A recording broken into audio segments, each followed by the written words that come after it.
There's a machine in your kitchen right now that saves you about 400 hours of work every single year. 400 hours! That's nearly 17 full days of your life given back to you because one woman in the 1880s refused to accept that standing at a sink scrubbing dishes until her hands bled was just the way things had to be. Her invention changed everything. It liberated millions of housewives from one of the most exhausting, repetitive tasks in human history. Hotels couldn't function without it. Restaurants depend on it. It's in nearly 70% of American homes today. And yet, if I asked you right now to tell me her name, chances are you couldn't. History buried her. Corporate takeovers erased her, and the world moved on, using her invention every single day while forgetting she ever existed. But her story deserves to be told, not just because she was brilliant, not just because she overcame impossible odds as a widow in an era when women weren't supposed to tinker with machinery and build businesses, but because what she created genuinely mattered. It gave dignity back to work that had been invisible. It gave time back to women who had none, and it proved that the most revolutionary inventions don't always come from laboratories or factories. Sometimes they come from someone standing in their own kitchen, exhausted and frustrated, thinking there has to be a better way. If you are interested in the forgotten stories behind the everyday things we take for granted, the inventors who changed the world quietly while history looked the other way, go ahead and subscribe, because this is exactly the kind of story we're here to uncover. The people who made our modern lives possible, then disappeared from the narrative. Let's make sure they're not forgotten anymore. This is the story of Josephine Cochrane and the invention that saved millions of women from a lifetime of thankless labor.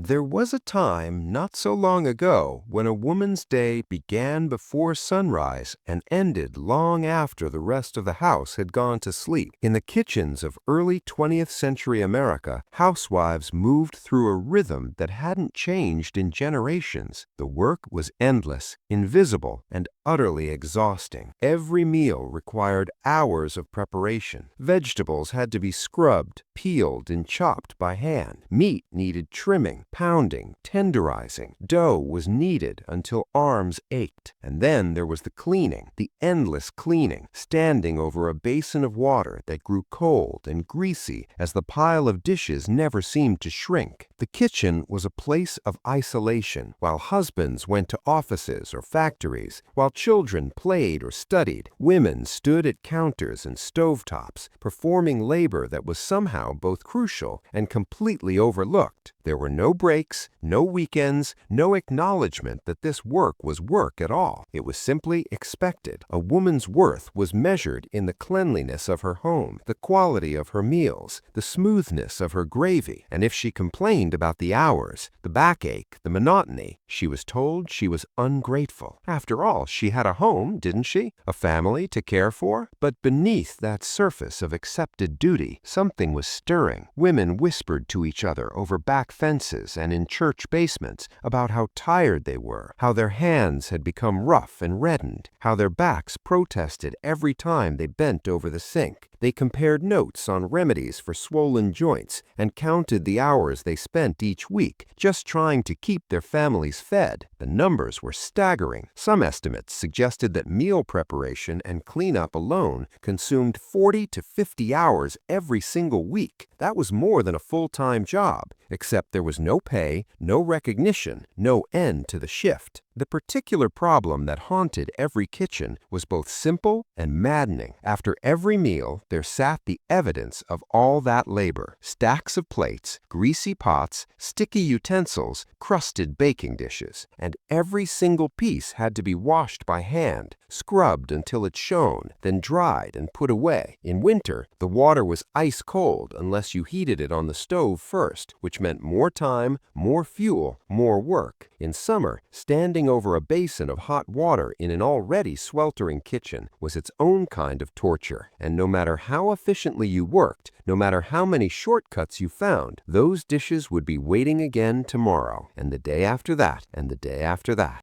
Josephine Cochrane didn't set out to change the world. She set out to solve a problem that was driving her quietly mad in her own home. Born in 1839 to a family with some means, Josephine had grown up in Ohio, the daughter of a civil engineer who had instilled in her a practical mind and a belief that problems existed to be solved. She married William Cochrane, a merchant and politician, and they settled into a comfortable life in Shelbyville, Illinois. They entertained often, hosting dinners for friends and political associates, and Josephine took pride in her fine china, pieces that had been passed down through her family for generations. But after these dinner parties, she noticed something troubling. Her servants, in their haste to clean up, were chipping and breaking her precious dishes. She began washing the delicate pieces herself, standing at the sink long after her guests had gone home, carefully soaping and rinsing each plate and cup. It was tedious work that felt beneath her station perhaps, but also work that needed doing. And as she stood there, night after night, her hands growing wrinkled in the soapy water, she found herself thinking there had to be a better way. When William died suddenly in 1883, Josephine discovered he had left her with substantial debts. The comfortable life she had known evaporated almost overnight. She was in her 40s, a widow in an era when women had few options for earning money respectably. She could have retreated into genteel poverty, depending on the charity of relatives. Instead, she returned to that nagging thought that had occupied her mind during all those hours at the sink. If she could create a machine that washed dishes mechanically, thoroughly, without breaking them, it would be valuable, not just to her, but to hotels, to restaurants, to hospitals, to any establishment that served meals to large numbers of people. She had no formal engineering training, but she had inherited her father's mechanical aptitude and his stubborn belief that careful thinking could overcome almost any obstacle. She began sketching designs in her woodshed, measuring the dimensions of plates and cups, calculating water pressure and spray patterns. She tested materials, adjusted angles, failed, and tried again. Her friends thought she had gone a bit mad with grief. A woman in her position, tinkering with machinery, getting her hands dirty with grease and solder? It was unseemly. It was strange. But Josephine had stopped caring what people thought was appropriate. She had a vision, and she had the determination to see it through, no matter how many people told her it was impossible. What Josephine Cochrane created was elegant in its simplicity and revolutionary in its execution. She designed a machine that held dishes securely in wire racks while jets of soapy water sprayed over them with enough force to clean but not enough to break. The racks were arranged in a wheel formation inside a copper boiler, and as the wheel turned, each dish was exposed to the pressuring spray from multiple angles. A motor powered the pump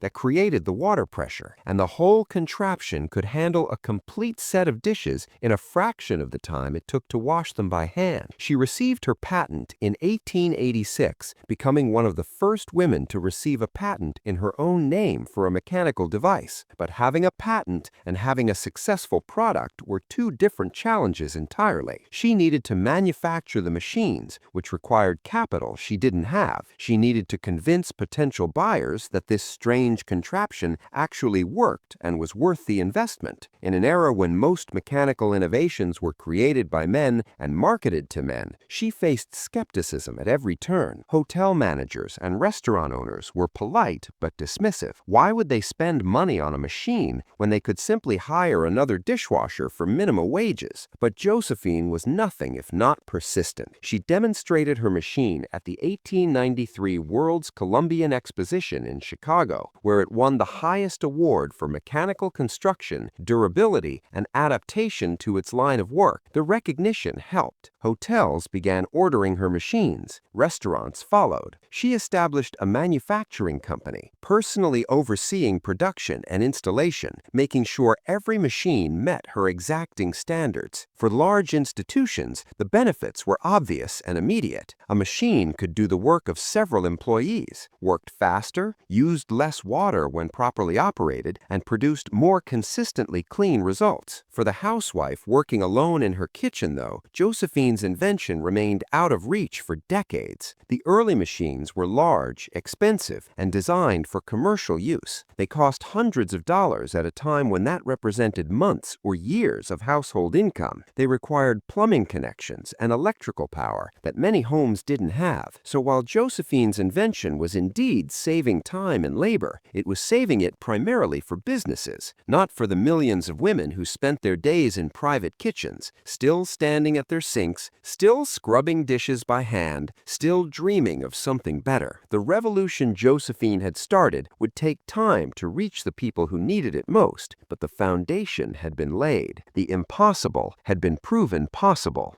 The transformation happened gradually, so gradually that people barely noticed it was happening at all. Through the early decades of the 20th century, Josephine's company continued manufacturing dishwashing machines, refining the design, making them slightly smaller and more efficient. Hotels across the country installed them. Hospital kitchens relied on them. College dormitories, military bases, ocean liners, anywhere that served meals to crowds, the machines became standard equipment. Women who worked in these institutional kitchens found their jobs changed. The brutal physical demand of washing hundreds of dishes by hand was replaced by the more technical work of loading machines, monitoring cycles, maintaining equipment. But in private homes, change came slower. It wasn't until after World War II, when American manufacturing shifted from wartime production to consumer goods, and when more homes had reliable electricity and indoor plumbing, that dishwashers began appearing in ordinary kitchens. Even then, they were luxury items, symbols of modernity and affluence. A family that could afford an automatic dishwasher had arrived at a certain level of comfort. Early advertisements showed gleaming machines and spotless kitchens, promising housewives freedom from drudgery, time to spend with their children, energy left over at the end of the day. And for the women who got them, those promises weren't empty. The daily routine shifted in small but meaningful ways. After dinner, instead of spending an hour at the sink, a woman could load the machine, turn it on, and walk away. She could sit down. She could read to her children. She could have a conversation with her husband that was not shouted over running water. She could finish the evening's work and not feel completely wrung out. The machine didn't eliminate all kitchen labor, not by any measure, but it eliminated one of the most time-consuming and physically wearing tasks. Women didn't talk about it in grand terms. They didn't write manifestos about how a mechanical dishwasher had changed their lives, but they knew, in their bodies, in the way their hands stopped being perpetually raw and cracked, in the extra 30 minutes they found in their day, in the simple dignity of not having to stand over a sink until their feet ached, they knew something had shifted. When neighbors came over for coffee, they might mention casually, almost apologetically, that they'd gotten one of those new dishwashing machines, and the neighbor would say she'd been thinking about getting one herself, had heard they worked pretty well, had heard they really did save time. These quiet conversations, repeated in kitchens across America, marked a revolution that happened without fanfare, without headlines, but with profound impact on the daily texture of millions of lives.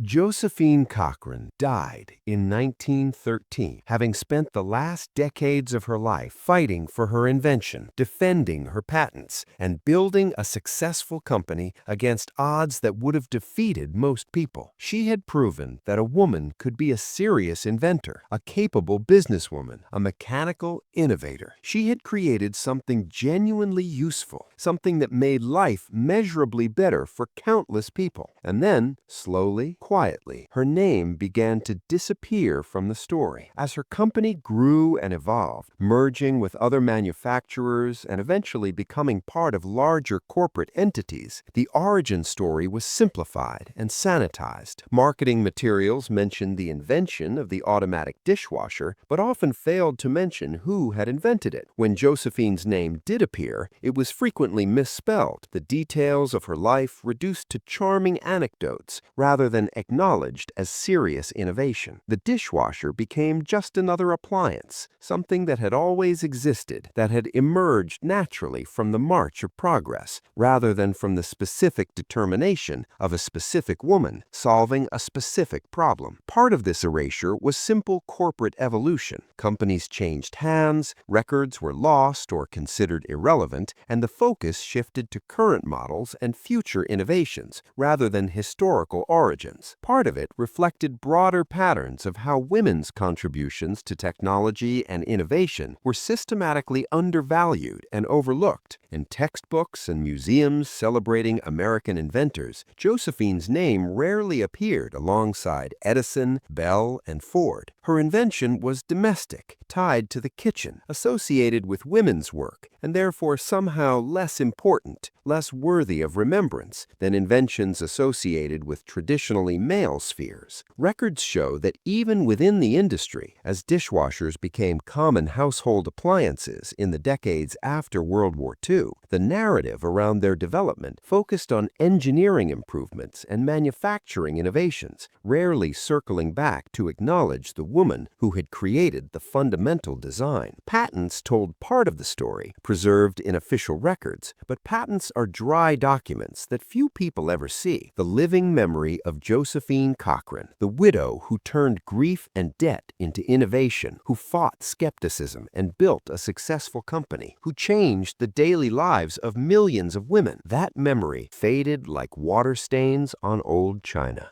Stand in any kitchen today and look at the dishwasher, that ordinary appliance that most of us take completely for granted. It sits there, humming through its cycles, cleaning the evidence of our meals while we do other things. We barely think about it. We certainly don't think about the woman who made it possible, who stood in her own kitchen more than a century ago and refused to accept that there was not a better way. But Josephine Cochran's legacy runs through every home that has one of these machines. It runs through every restaurant kitchen, every hospital cafeteria, every place where the brutal physical work of washing dishes by hand has been replaced by something more efficient, more dignified. Her invention didn't just save time, though it did that. It didn't just reduce physical wear on bodies, though it did that too. It represented something more fundamental, the belief that women's labor mattered enough to improve, that the hours women spent on repetitive household tasks had value, that making that work easier was a worthwhile goal. We live in the world Josephine helped create, where many of the most exhausting aspects of housekeeping have been mechanized, where technology has genuinely lightened domestic burdens. And yet, we have forgotten her. We've let her story slip away into the margins of history, treated her innovation as less important because it addressed women's work, because it belonged to the domestic sphere, because it didn't seem as dramatic as other inventions of her era. Remembering her now is not about correcting the historical record, though that matters. It's about understanding that the tools we use every day, the ones that make our lives easier and better, came from somewhere. They came from someone. They came from people who saw problems that others dismissed as inevitable and decided to solve them anyway. Josephine Cochran was one of those people. She deserves to be remembered not as a footnote or a curiosity, but as what she was, a brilliant inventor who changed the world from her kitchen, who proved that innovation could come from anywhere, from anyone willing to imagine something better and work tirelessly to make it real. Every time we press the start button on a dishwasher, we are benefiting from her vision, her determination, her refusal to accept things as they were. The least we can do is remember her name.